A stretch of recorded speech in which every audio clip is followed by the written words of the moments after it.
Tole gooftaan guddaa isinaa eebbisu. Namoonni sagalee kana dhageessan obboloota keessan kiristaanaa, ortodoksii, musliimaa osoo hin jedhiin sheer gochuu fi hin dagatiinaa. Barumsa kana duras yeroo tokko barsiiseen ture. Tiikitookiin maali? Tiikitookii eenyutu fayyadama? Barumsa kana ragaaleewwan dubbisee afaan Ingiliffaatiin waan jiraniif afaan Ingiliffaatiin dubbiseen gara afaan Oromootti amma Waaqayyo na gargaare dhaloota kanaaf hiikuu yaala. Tiikitookii maaliin? Tiikitookii eenyutu kireet godhe? Akkasumas kaayyoon isaa maaliin? Ergamni isaa maaliin? Objektiin isaa maaliin? Promoshiniin isaa maaliin? Waan jedhu qabxiileewwan barreeffadhee dhiyaadhetu jira.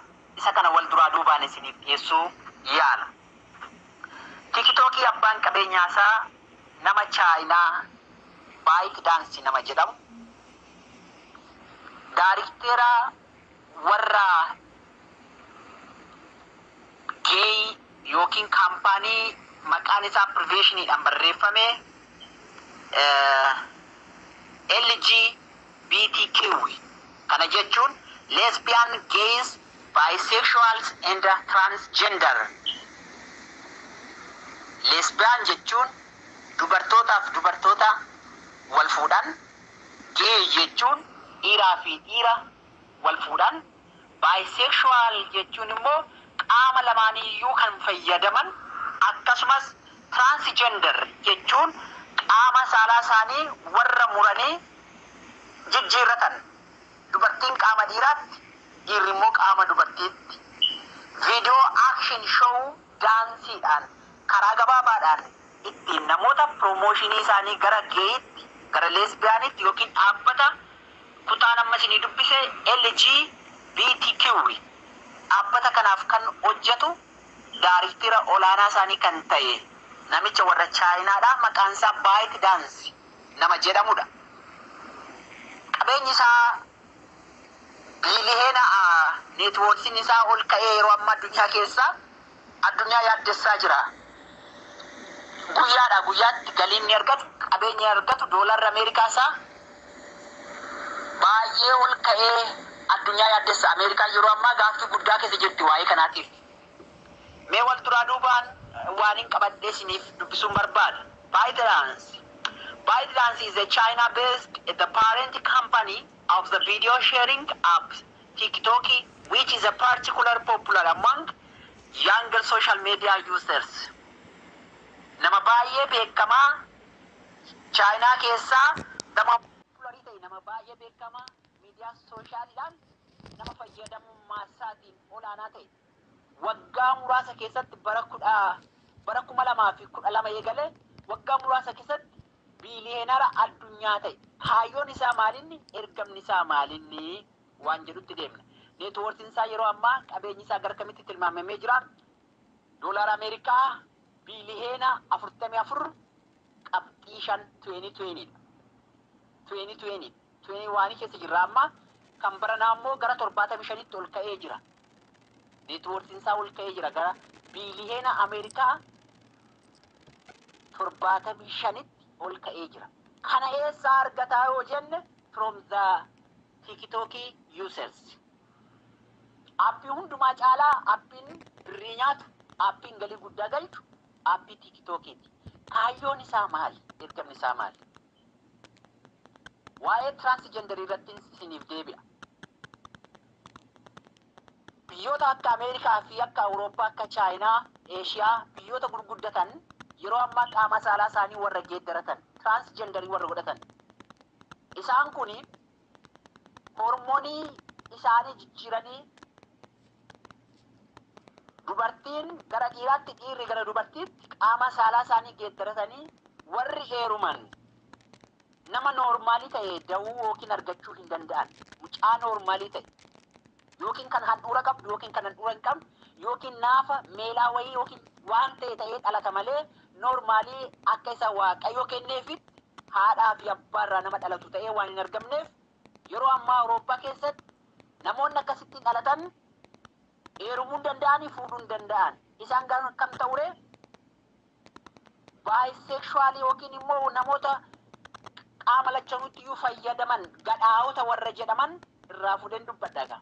Gadhaa'ota warra jedhaman ta'aniif jiraatu waan ta'eef namoonni haadhaaf abbaa isaan irraa dhalatan uffata isaanii baatanii qullaa isaanii handhuura isaanii kan agarsiisanii Awurooppaa keessatti kan deemamuu jalqabeef kanaaf Itoophiyaan garuu otoo hin beekiin qullaa isaanii raasaa jiru. Handhuura qabnaa, handhuurri keenya haadhaaf abbaa keenya irraa dhalannee handhuurri keenya handhuuramaadha warri jedhan handhuura isaanii mul'isanii deemu. Noormaalii warri handhuura qabaanne warri tiraansjendariidhaan dhalatan warri fuudhuu fi heerumuu dandeenye isaan kuni warra homosekshuwaalii yookiin immoo warra qaama saala wal fakkaatan keessatti warra gadhaa'ota jedhamanii warra galmaanii ta'an leesbiyaanii fi geeyii ta'anii warra ta'an guruupii akkasii qabu qaaraan taa'isii ta'anii Awurooppaa keessa jira, Eeshiyaa keessa jira, Ameerikaa keessa jira. Kaampaanii gurguddaa qabu. Tiikitookiin egaa isa kanaaf karaa guddaa inni bane keessaa inni tokko viidiyoo gabaabaa sekendii 59 keessatti namoonni leesbiyaanii ta'uu barbaadan, geeyii ta'uu barbaadan, namoota qaama faallaa yookiin qaama isaan fakkaatu barbaadachuudhaaf viidiyoo isaanii hojjetanii akshin shoow daansiidhaan achirratti of gadhiisu. Maqaan isaa achirratti mul'ata. FB'n isaa achirratti mul'ata. Namoonni tiikitookii banatan gubbaa isaanii irratti maqaan isaanii barreeffama dirqama. Caaltuun banateetti taanaan gajjallaa sanarratti tiikitookii jalatti caaltu jedhamee barreeffama. Sababni isaa you are a member of tiikitookii. Miseensa tiikitookii taate jechuudha. Gaafuma dhaqxee galmooftee gaafuma kireet gootee aappii isaa buufattu maqaan kee achirratti hin galaa isaa miseensa isaanii baay'ifataniiru galiin kee neetwoorkiin isaanii sumarraa argamaa jechuudha. Tokko miseensa isaanii ammam ta'eera. Inni lammaffaani advertisers jechuun warra agarsiistota ta'an ijoolleewwan achirraa homosekshuwaalii hojjetan viidiyoo shortii hojjetan hedduminaan warra badhaasaa jiran yeroo ammaa addunyaa keessa baay'ee saffisaa kan jiru warra tiikitookii fayyadamanidha. Tiikitookiin maaliif nama badhaasa? Tiikitookiin yeroo ammaa ijoolleewwan aktiivii ta'an ijoollee hedduu biyya Indiyaa keessa, Awurooppaa keessa, Eeshiyaa keessa, biyyoota garaagaraa keessa badhaasa kennaafii jira. Foolowarsiiwwan gara miiliyoonaa warra qaban, foolowarsii nama 100,000 ol warra qaban warra akkanaa badhaasaa jira. Sababni isaa itti citanii qaanii malee qullaa isaanii dhaabbatanii dubartiin qullaa ishii dhiirri qullaa isaa dhaabbatee viidiyoo sana waan agarsiisaniif inni kun maal akka inni jechuu barbaadu gara gadiitti waliin dubbifna. Kan biraa neetwoorkiin inni hojjetu yeroo ammaa 5G kan jedhamu neetwoorkii Ameerikaa keessatti gatii guddaadhaan gurguramu. Neetwoorkiin keenya kan saffisu galiin keenya guddaan kan argamu karaa kanadhaa jedhan. Mee walumatti qabeensiniif dubbisa akkas jedha. Network 5G users. Networkii warra 5G fayyadamtootaaf jedha. TikTok has become the soul of the LGBTQ. Kana jechuun lesbian, gay, bisexuals and transgenders internet. TikTokiin lubbu warra GTAQT warra lesbianii, gay warra dhaabbata kanaatiif lubbuu isaanii ta'eef jedha. Become the soul of LGBTQ. Lesbian, gay, bisexuals and transgender jechuudha. Abbreviationiiwwan qubee shanan sun kun beekamaadha Ameerikaa keessatti. Isa kanaaf kaampaaniiwwan G5 kun yeroo amma saffisaan neetwoorkii isaanii gurgurachuudhaan viidiyoon kun daddafee akka hojjetu promooshinii gochuudhaaf neetwoorkiin isaanii akka daddafee hariifatu viidiyoo sanarratti namoonni qulqullinaan eenyummaa isaanii akka of agarsiisan dubartiin qullaa ishii dhiirri qullaa isaa gara homosekshuwaalitti inkaareejii gochuudhaaf dalagaa jedha. Every TikTok users are our members. Akkana jedhan warri LG BTQ company warra gadhaawwataa maal jedhe every TikTok users are our members. TikTok fayyadaman kamiyyuu miseensa keenyadha. Ati fayyadamaa isaa ta'e ati TikTok fayyadamaa jirtaare. Every TikTok users are our members. TikTok kan fayyadamu kamiyyuu miseensa keenyadha jedhan. Warri gay and lesbian dhiiraa fi dhiirri dubartiif dubartiin akkasuma warri qaama saalaa lama warra qaban qaama saalaa warra uumamaan utoo rabbiin kenniiniif ofii isaaniitti immoo hojjetan transgenders warra jedhaman isaan kun maal jedhamanii warri TikTok fayyadamu hundiyyuu miseensa keenyadha jedhan. Maaliif jedhan? Our objectiin isaanii galmi isaanii kaayyoon isaanii maal? Our objectives, young men to TikTok feel free to push or encourage the envelope of homosexual behaviors because of they have emerged in era of the declining culture for homophobians to get the same gender. That is the main point what they need. Qabxii guddaan inni barbaadan inni guddaan iyyuu isa kanadha. Young men TikTok feels free push encourage to develop homosexual behaviors. Dargaggoota umurii dargaggeeyyii keessa jiran gara homosexualitti yookiin immoo gara geeyitti yookiin gara lesbianitti puushii gochuudha yookiin encourage gochuudha jajjabeessuudha dhiibuudhaaf inni guddaan siistamni ittiin fayyadamnu keessaa inni tokko TikTokidha jedhan. That is the point, is the what they gonna do. Qabxiin inni guddaan isaan barbaadan inni guddaan isa kanadha. Dargaggeettiin karaa TikTokii kana dhaqanii miseensa isaaniitti galanii otoo hin jaalatin viidiyoo sana daawwatu viidiyoon sun immoo isaan insensitive godha ofitti harkisa encouraging the push to the homosexuals. Homosexual jechuun qaama wal fakkaataa dubartiif dubartii dhiiraa fi dhiira jechuudha. Warra akkanaa hojjetaniif karaa guddaa nuuf banaa dargaggoota kana argachuudhaaf jedhan. Tokko dargaggoonni kana fayyadaman namoonni kana fayyadaman hundinuu miseensa keenyadha. Our members jedhan. Every TikTok users are our members. Namni TikTok fayyadamu hundiyyuu miseensa keenyadha. Mallattaa'eera maqaan isaanii gaafa TikTok banatan maqaan isaanii mallattaa'eera jedhan.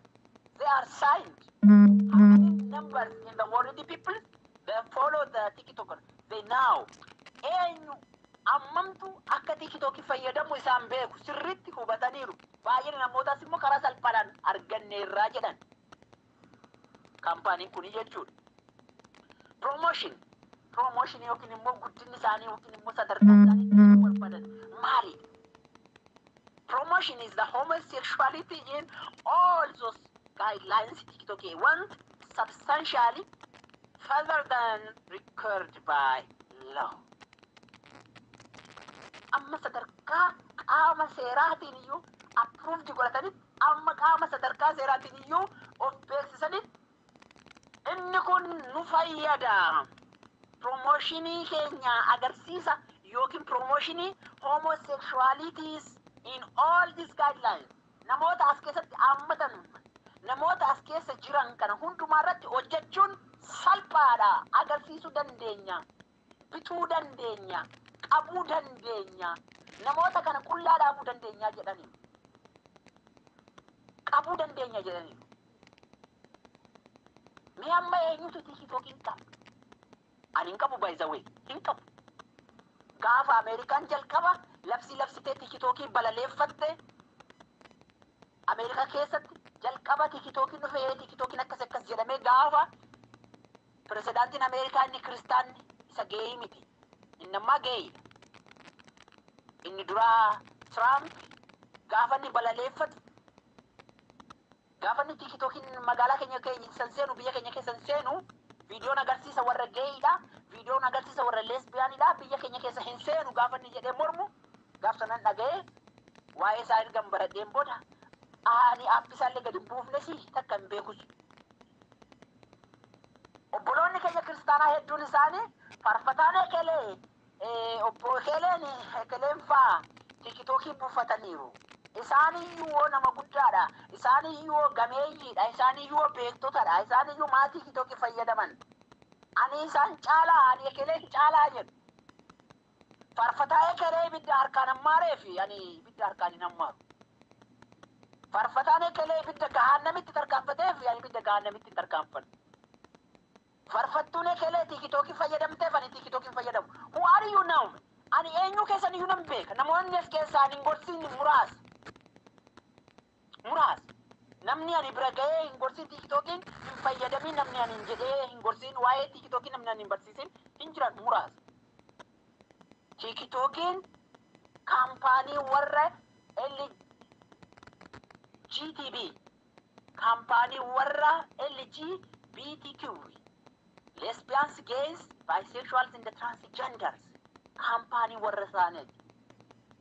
Kaampaanii pipe dancing. Kaampaanii video action show dancing. Kaampaanii warra gadhaa'otaati. Kaampaanii warra qullaa yaa'aniiti. Kaampaanii warra ulfina waaqayyoo hin beekneeti. Farfannaa dhaqnee farfannaa, dhaloota dhaqnee waamna. Gaafa qadaameef sanbataa guyyaa lama achirraa farfatanii gaafa sadaffaa agarsiisa faashinii surree jilbatti kutatanii qullaa isaanii dhaabbatu. I know every Christian there. Kiristaanota TikTokii irraa maraataa oolan nan beeka. Kiristinnaa gatanii warra achi keessa qullaa dhaabbatanii sirbaa oolanis nan beeka. Kanaaf hubadhaa. TikTokiin kaampaanii warra gadhaa'otaati.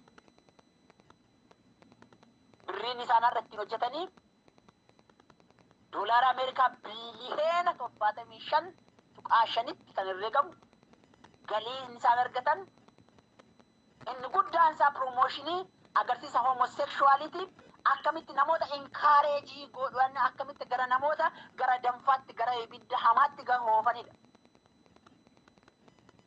Mul'ata Yohaannisii boqonnaa 13-14 dubbifadhaa. Bara dhumaatti osoo hin beekin namoonni miseensa isaanii ta'uu jedha. Osoo hin beekin namoonni hedduun hubannaan hin barbaachisaa, macaafa qulqulluu barachuun hin barbaachisaa jedha. Inni gurra qabu haa dhaga'uu isaa. Dubbiin sagalee waaqayyoo yookiin waaqayyo saba isaatiin jedhu haa dhaga'uu jedha. Annan beeka namoota 6-7 isinitti himee tana faallaa kanaa deebitanii TikTokii keessa dhaabbattu. Namoonni jaalatanii miti. TikTokii daqiiqaa tokko hin guunne sekendii 59 keessa dhaabbatanii kan qullaa dhaabbatanii jaalatanii miti. Marfee isaaniitiin wagga'amaniif. Maqaa isaanii gaafa kireetii godhatan maqaan isaanii membarii isaaniitti dhaqee dabalameera. Maal jedha gara walitti fidanii dubbise every TikTokii users are our members jedhan warri ga'e. Eenyuyyuu fayyadaman TikTokii miseensa keenyadha jedhan. Miseensa eenyu? Miseensa warra gay, miseensa warra LGBTQ, lesbians, gays, bisexuals and transgender.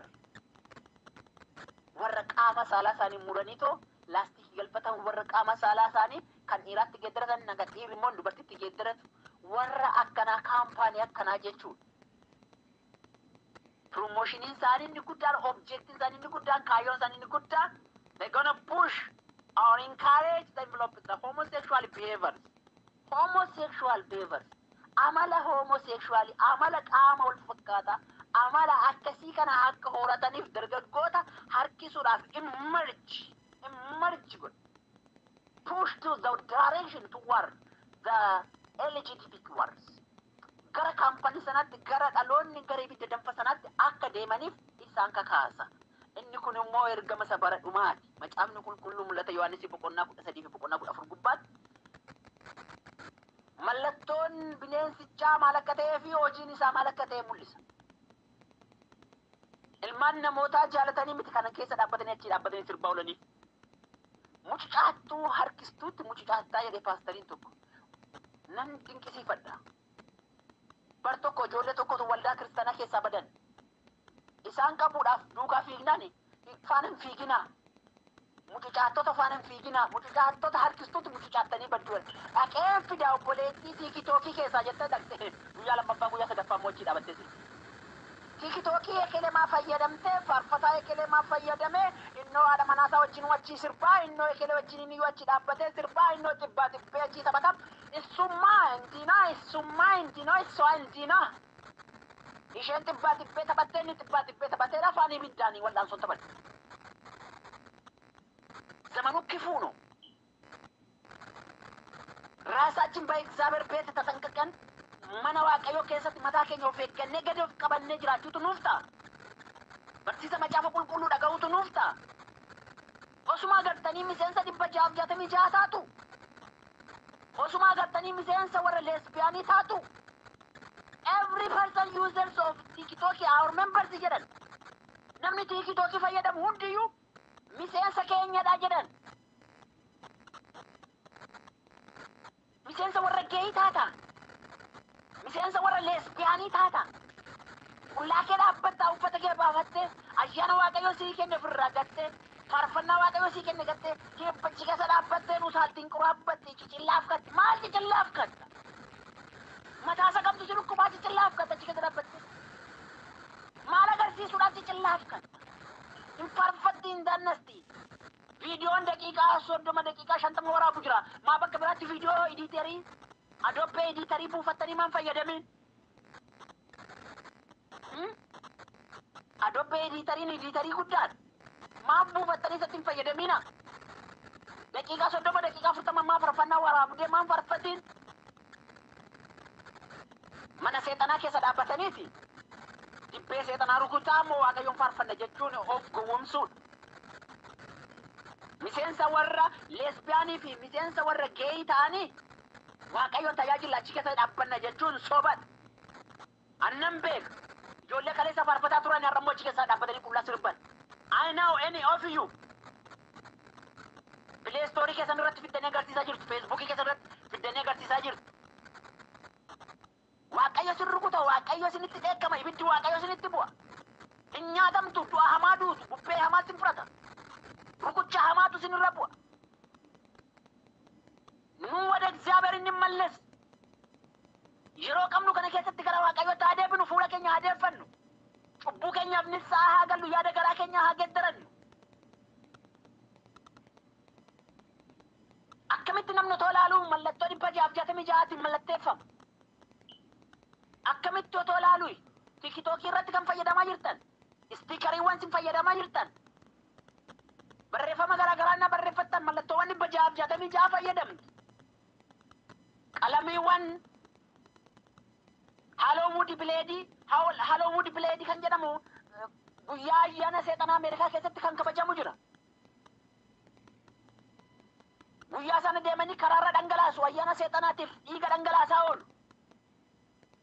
Hollywood Blade sun immoo faashinii hojjetee abaaboo garaa garaa hojjetee gadhiiseera dizaayinerii bofa kan qabu jawwee kan qabu bineensa garaa garaa kan qabu bineensa gaaf torbee kan qabu xibbiraa abaaboo garaa garaa kan qabu hojjetee gadhiiseera. Shamarran keenya sabittanii harka keessan irratti dhoofdu rakkoon qabu ji'a tokko kiyyoon ji'a lama booda xibbiraan kun hin bada miseensa taatee chaapaa fudhatti rukuttaa gormoo saamunaan ni kattee balleessita.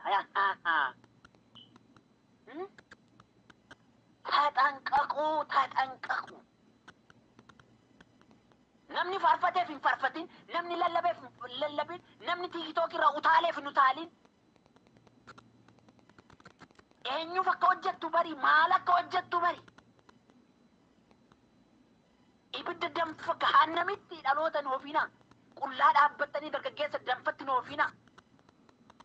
Jechoonni sin fayyadamtan TikTok irraa jechoota fokkisaadha. Viidiyoo sin waraabdan viidiyoo fokkisaadha. Kiristaanummaan karaa keessan hin gorre balbala kiristaanarraa ejjettanii hin beektan. Ayyaana Waaqayyoo ofirraa gattanii. Biyyi keenya safuu qaba, safuu eeggadhaa. TikTokiin kan badhaasaa jiruuf promooshinii isaa guddisuudhaaf gara leesbiyaanitti si guddisuudhaaf si badhaasa. Gara geeyitti si guddisuudhaaf si badhaasa. Transgenderii akka hojjettu yookiin qaama saalaa kee geeddarattuuf si badhaasa. Namoota qullaa isaanii agarsiisan, namoota achirratti hojjetan, namoota ijoolleen kaareejii godhanii kakaasan, miileenaroota taasisanii achi keessaa guddisuudhaan kaasuudhaan addunyaa kana gara fuulduraatti kan isaan tarkaanfachiisan gara ibidda gahaannami. eenyu akka ofirratti moosifte beeki. Eenyuuf akka dalagdu beeki. Waaqa isa kam akka ofirratti moosifte beeki. Gadi jedhi Waaqayyoof buli.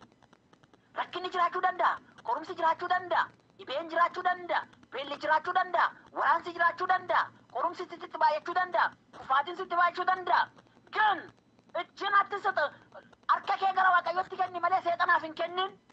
Leesbiyaaniidhaaf hin kennin. Keeyiidhaaf hin kennin. Ibidda gaannamtu fuuldura kee jira obboleetti obboleessa koo. Keessuma keessa shamarroonni. Piliis.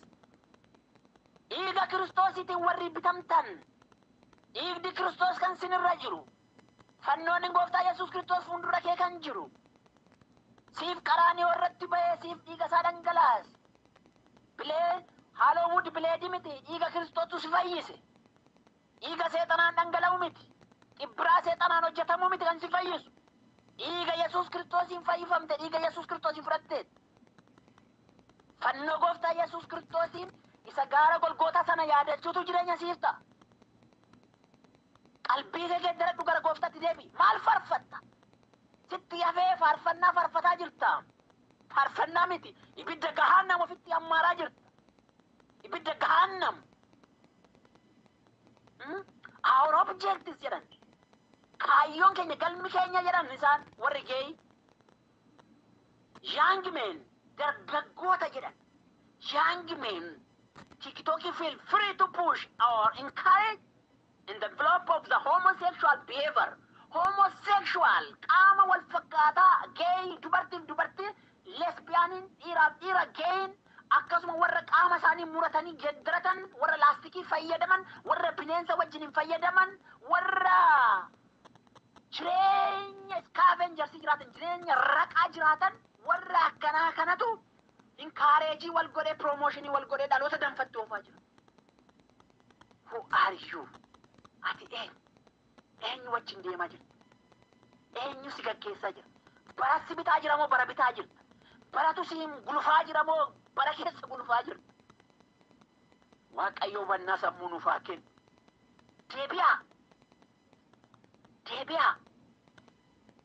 Promotionii isaanii, agarsiisni isaanii, homosexuality in all guidelines, TikTok wanted to substantially further than recorded by the law.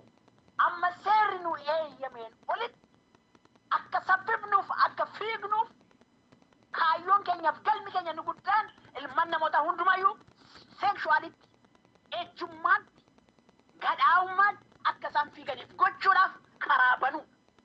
Namoota kanaaf immoo warra qabeenya hin qabneef encourage goone bukkee dhaabbannee birrii qabnuun qabeenya qabnuun gargaaruudhaan encourage gochuudha jedha. Dhiiga Yesuus Kiristoosiin warra kan Kiristoosii taatan, warra Yesuus Kiristoositti dhalattan, warra ijoollee Waaqayyoo jedhamtanii waamamtan, amma dhiiga Yesuus Kiristoosiinan dhiiga isaa Haaloowood bileediin dhalootarra jaamsee dhalootarratti dhangala'e. Ani immoo dhiiga Yesuus Kiristoosiinan golga. Maqaa nama Naazreeti Yesuus Kiristoosiin dhiiga Yesuus Kiristoosiin warra Yesuus Kiristoositti amanate dhiiga Yesuus Kiristoosiin golgeera. Afurri TikTokii, afurri lesbiyaanii, afurri geeyi, afurri homosexualii, afurri transgenderii dhaloota kanarratti hojjechuu hin danda'in. Humni jawwee, humni bofaa, humni ergama Beelzebul hangafa seexanichaa inni bara dhumaa biyya lafaa kana hin sochoosa, biyya lafaa kana hin bita jedhame. Dhaloota kana bituu hin danda'in.